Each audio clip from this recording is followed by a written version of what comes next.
Zdravím všetkých svojich sledujúcich. Moje meno je Zabijak Prišer a rozhodol som sa urobiť nezvyčajné video na mojom YouTube kanáli. Je to kvôli tomu, že som uvidel jedno video od týpka menom Skyboy, ktorý urobil video o tom, že mody stagnujú a evolúciou sa vracajú naspäť. Čo je podľa mňa hlúposť a prišiel som to dokázať tým, že na to urobím reakciu. This is a list of some of the most iconic, important mods of all time. Things like the Aether, Industrial Craft, even Optifine. But you know what they all have in common? They're old as hell!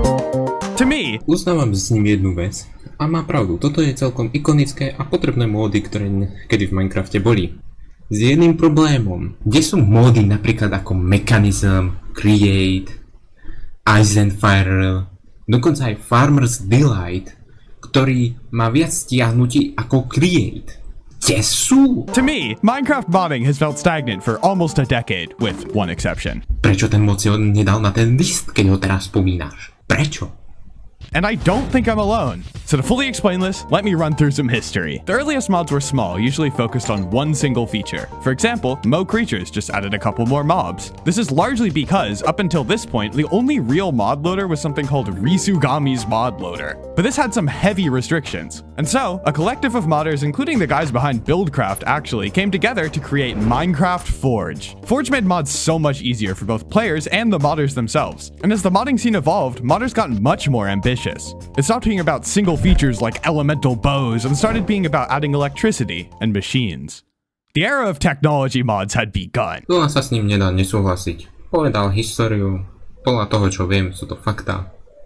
Takže s týmto s ním súhlasím. This era was characterized by mods like Buildcraft and Industrial Craft. These mods also really popularized mod packs like Tekkit and Feed the Beast. By combining mods together in the right way, suddenly you could make Minecraft feel like an entirely different game. Look, it's going, look. Ooh, what's that? You see? Tekkit was probably the most popular mod pack for a while. The tech mods just fit so perfectly together. But these mods were also pretty complex and hard to learn, so after a couple years, people were ready for a change. By the way, these eras completely overlapped. I'm just lying for the video. Že ma to neprekvapuje. Some of the earliest adventure mods were dimensions like the Aether and Twilight Forest. These were generally much easier to pick up than all the insanely complex tech mod packs, and as a result, they became wildly popular. Jan has lost for the day! What is it? It's the Naga! These two mods in particular really laid the groundwork for everything that followed, like Ore Spawn. And since the overworld was feeling lackluster in comparison, mods like Biomes of Plenty came around too. After all that exploration though, sometimes it's nice to go back to your base and tinker around and craft things. But the tech mods didn't entirely thematically fit anymore, so mods like Tinker's Construct and Thaumcraft were made. Overall, modding was booming, with new massive content mods coming out like every week, and the players loved it. Zase nemám čo povedať? Mal pravdu. Right up until it wasn't. Since around 2018 or so, I feel like most of the mods coming out are pretty bland. And this is partially by design, because of this new cultural emphasis on things being vanilla friendly or vanilla plus. Of course there's exceptions to this, like a lot of these older content mods are still maintained, but scroll the most popular mods on Modrent and they're boring as shit. Človeče, na mody, na ktoré sa pozeráš, ti nemajú zmeniť Minecraft tak, že ho nepoznáš, ale majú ti pomôcť s tým, aby sa ti ten Minecraft nelagoval, keď tam bude stiahovať tie veľké módy, alebo bude stiahovať veľa módov. Prečítal si, čo tie módy robia? A niektoré z toho sú iba knižnice, ktoré majú pomáhať iným módom fungovať správne. How does this have 96 mods? Let me play devil's advocate here for a second though. Some people really like these subtle deviations from vanilla. The point isn't to completely change the experience, it's just to subtly improve it. But in that case, where did all the huge mods go? Poďme zo seba urobiť papagája, Mechanism, Create, Farmer's Delight, Alexis Mobs, El Catalysm, When Dungeons Arise, Ars Noveu, to neviem ako sa ani vyslovuje, Iron Spellbooks and Alexis Caves sú tie najväčšie módy teraz. Že ich ty nevidíš, neznamená, že nie sú. We need to be honest, it's nothing against the modders themselves. I mean, these mods are well made, but we've literally regressed back to the beginning, when mods just added like 5 new swords. So, what happened? Also, if you're enjoying the video so far, please be sure to subscribe. I believe it boils down to 5 things. And because I'm a YouTuber at heart, I'm gonna save the main reason for last. Reason 1. Mod reviews are less popular now, but to be fair, that could just be because the mods themselves are less interesting. It's hard to say. To je šťastí pravda a šťastí nie. Problém je v tom, že ľudia stále pozerajú recenzie na módy, keď chcú robiť modpacky. Ale to sú ľudia, ktorí chcú robiť modpacky. Ľudia, ktorí nechcú robiť modpacky, tak na recenzie na módy nebudú pozerať. To dáva logiku, nie? Reason 2. Forge is nowhere near as dominant. It is far from the only mod loader. The space is a lot more fragmented, and because not everyone is focused on the same thing, it makes it feel less exciting. Tu je, myslím, že menší problém, že on nerozumie, ako tieto načítavače na módy fungujú. Napríklad Forge mení Minecraft tak veľmi, že na vanilla servery sa s ním nemôžeš pripojiť. Iba na iný server, ktorý používa tie isté módy, ak nie sú klient. Avšak Fabrik nemení tak veľmi Minecraft, tým pádom si sa schopný s tými módmi, ktoré máš, pripojiť aj na vanilla server. Ale samozrejme módy, ktoré menia ako terén a takéto veci, tak tie vám nebudú fungovať, to hádam viete. Tým pádom nedáva logiku jeho argument, že není to už také super. Tým pádom pre ňoho existuje asi len Forge a tam to skončilo.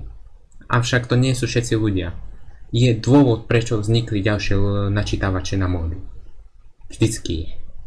Plus, as it evolves, more and more of the innovation has already happened. There's still unlimited new mods to make, but they've become increasingly derivative and hard to think of. Takže najprv povieš, že je veľa módov, ktoré sa dajú vymysleť, a potom povieš, že sú to iba iné módy, ktoré boli staré, ale sú znovu urobené inak, alebo si je nad nimi ťažké vymyslieť nové. Videl si niekedy Alexis Mobs, Catalysm, alebo akýkoľvek iný mód, ktorý je najnovší? Videl si nejaký z tých módov? Boom, that's 2 reasons in 1. Reason 4. Obviously, cultural shifts do genuinely play a role. I mean, some people just like Vanilla Plus mods. Áno, ale to neboli za posledný čas všetky módy. And finally, reason 5. This is the factor that overwhelmingly stands out to me. The Bedrock Marketplace. That's existed since 2017, and why make content for free on Java when you could do it as a full-time job on Bedrock? I have a whole video on that issue if you're interested. That'll be on the end screen. But essentially, Microsoft is doing this so they can take their 62.5% cut. That pushes modders from Java over to their closed-off Bedrock ecosystem, where unlike Java, they're at least allowed to charge for their work. One prominent example recently is Young Nick Young, who you may know for all of these mods totaling at over 1 billion downloads. He recently launched a Bedrock Marketplace content studio. Microsoft has also been known to personally reach out to different map makers to get them to switch to the Bedrock Marketplace, like for example, Nox Crew. Not only has this mostly killed adventure maps on Java, Ako si som povedal, Nox Crew nie sú tvorcovia módov, ale map. Tým pádom nedáva logiku, prečo sem dávaš argument. A prečo sem odrazu dávaš Minecraft mapy. Áno, je kopa map na Bedrock Marketplace, ale to není až tak veľký argument. it seems to have mostly killed these huge content mods too. Opakovací papagajt, Create, Alexis Mobs, Farmer's Delight a ďalšie veľké módy, ktoré stále existujú. Len ty ich proste nespomína z nejakého dôvodu.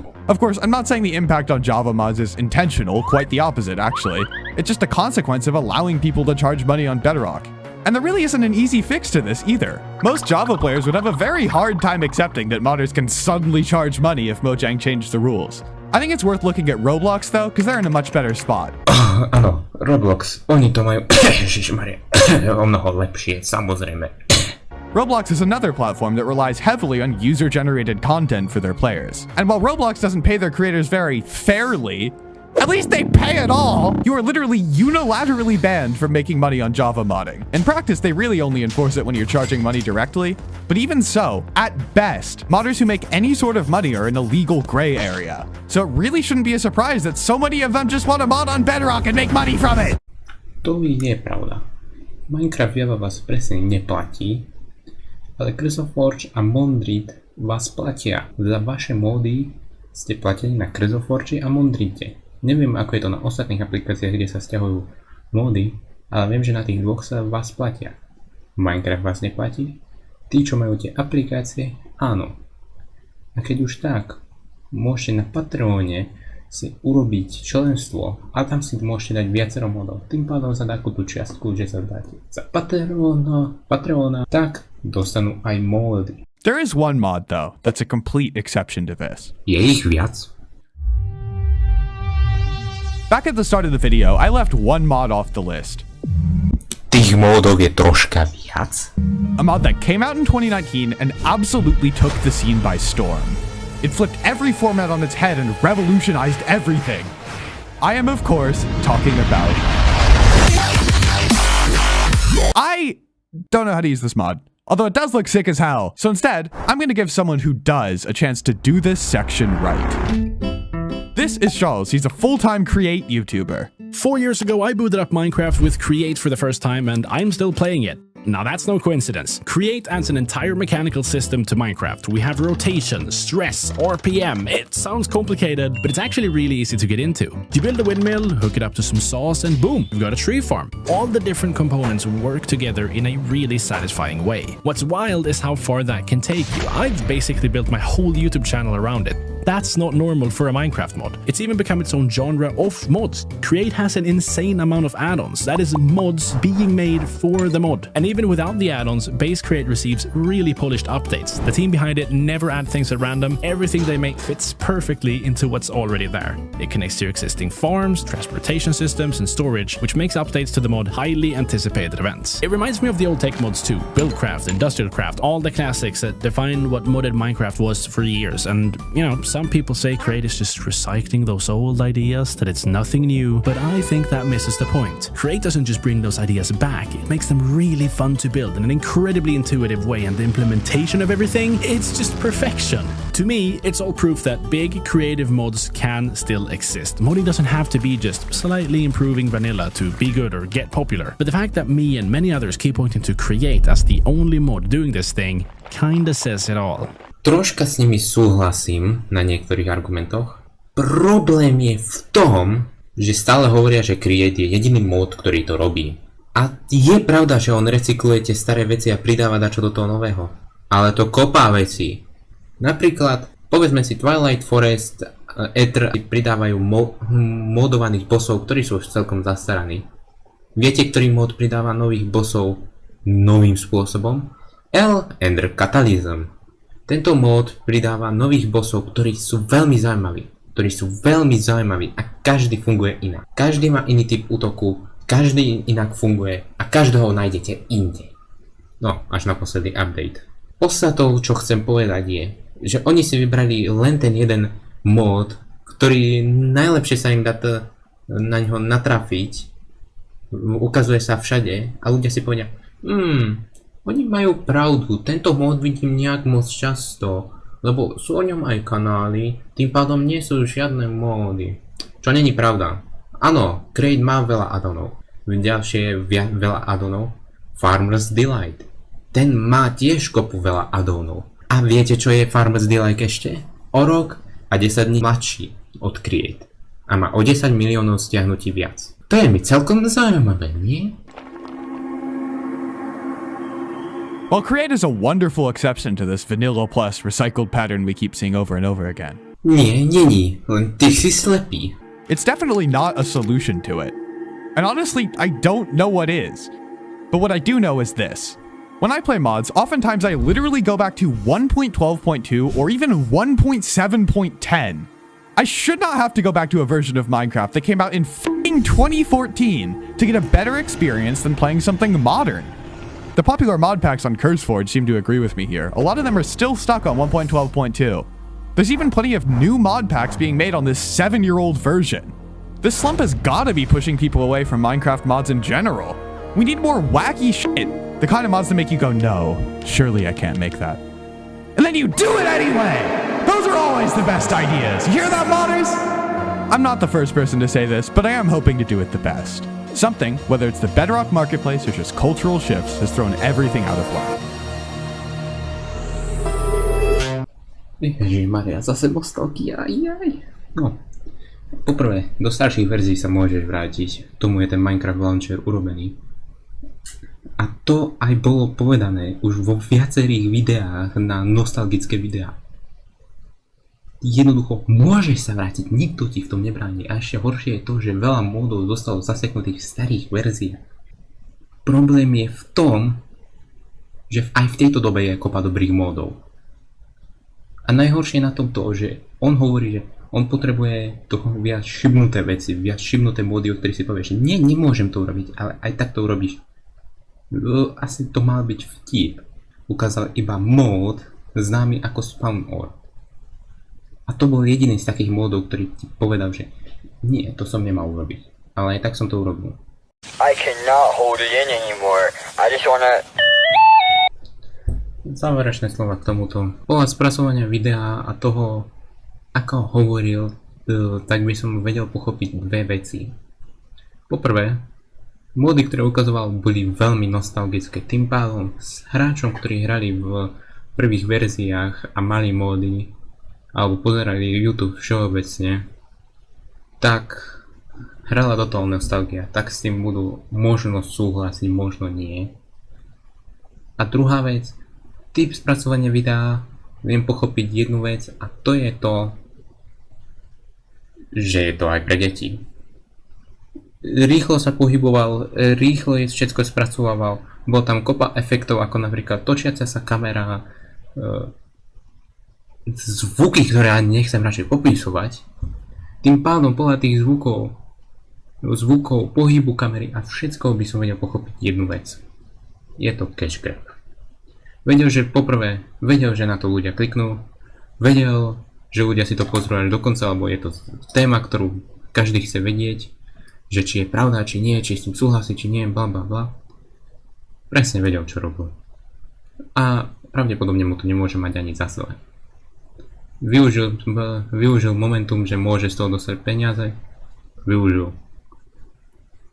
A ja iba poukazujem na to, že nemá pravdu. Ak sa vám toto video páčilo a chceli by ste vidieť viac, napíšte to do komentárov alebo dajte like a odber. A uvidíme sa na budúce. Bye bye.